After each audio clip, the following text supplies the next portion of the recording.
Well, sir, treason season started early this year as a nuclear sub was hijacked by local man Homer Simpson. Oh my God! I told him that photo would come back to haunt him.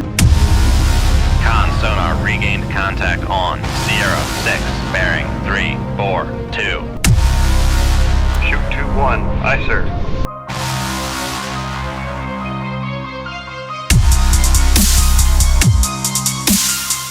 Passing 200 feet.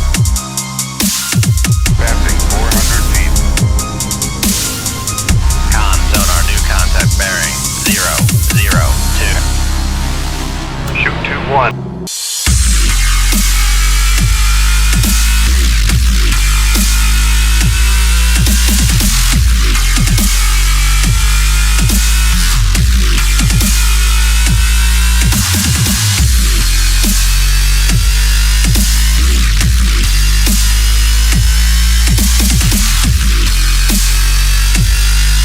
Torpedo in the water, bearing 029.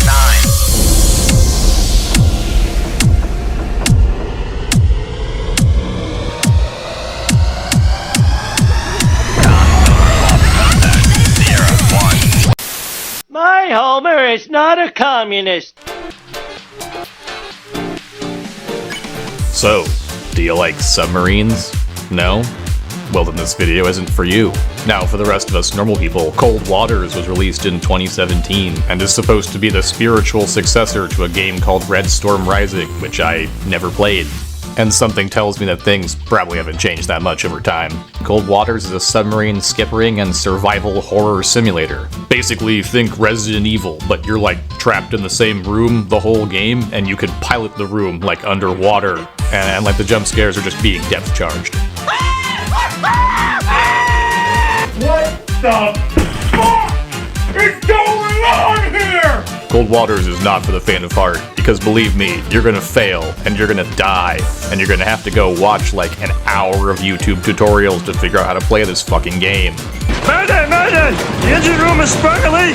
It's filling up with a clear, non-alcoholic liquid! You mean water?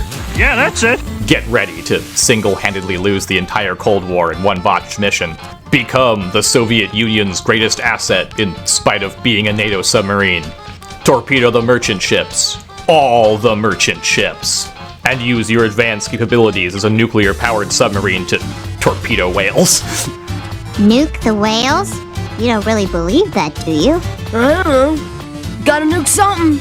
And then turn it all around. Take the world from the brink of nuclear war to safety by sinking that dastardly communist submarine.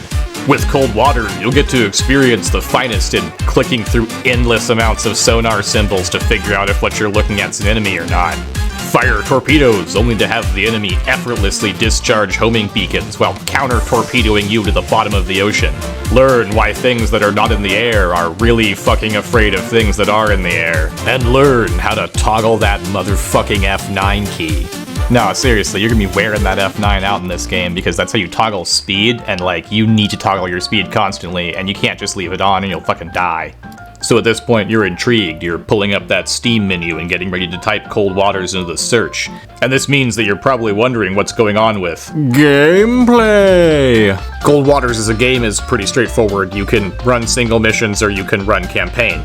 You get to pick some limited pre-mission parameters, like what distance you close at, and then you jump into your submarine and you go after the stuff you're supposed to kill. That means you're in charge, Homer. I am? Again, it's a very simple formula, it's not particularly complex. What's hard is actually doing the killing. The gameplay itself, navigating, managing the sonar, avoiding the enemies, firing torpedoes, and escaping is all extremely fucking difficult. And this is like all part of what makes the game so cool. Like, its difficulty is in alignment with the fact that submarine warfare is pretty fucking difficult. Homer, we got an enemy sub closing in fast. What do we do? Oh. Long story short, though, you got like your weapons, you got your sonar, you got your damage control, and then you have a series of other instruments and scopes you can run with to collect information. Sonar out, navigation out, radio out. Enough of what's out. What's in? Ice blended mocha drinks and David Schwimmer. It's not a lot to work with. Again, what the game is about is using your limited tool set in a complicated environment. And that makes a pretty good segue to submarines. Cold Waters offers a selection of submarines that you can pilot. They vary in size and capacity, and you might want to change it up depending on the mission, or depending on what your personal preferences are. They also offer different eras of combat, so you can experience submarines from different time periods and how they might have functioned and the weapons they would have been using. If you want a grinder or a hoagie, you're not going to find it here, but they've got submarines for days. So, you want to fight the good fight. You want to take command of a nuclear submarine. Nuclear. It's pronounced nuclear. Well then, it sounds like you're ready for campaign! While single missions are fun and can certainly be challenging, campaign really is the heart of this game. And it involves the cool overmap thing, which I don't know if everyone likes this, but I think it's super fun for some reason. It's a good time. That's it. Left. Left. Steady as she goes. And second thought, go right.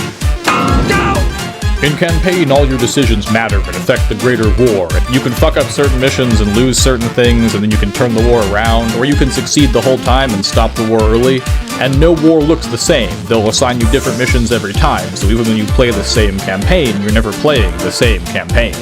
Live the experience of the Cold War going hot as Ronald Reagan pushes the world to the brink of nuclear annihilation and then forces you to deal with it. I want peace. We all want peace, but it's always just out of reach.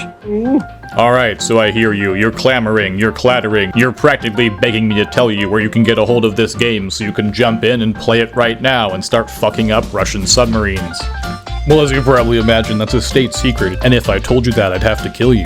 No, I'm just kidding. You can go over to Steam and you can download it right now for yourself. Am I the only one who feels weird getting like all the games from like either Steam or GOG these days? I don't know, it's just bizarre. It's a bizarre thing that like everything goes through Steam. I think the CD-ROM or even the floppy diskette is well overdue for a renaissance. So put the crack pipe down, pick up the corn cob, sailor, and download your copy of Cold Waters today.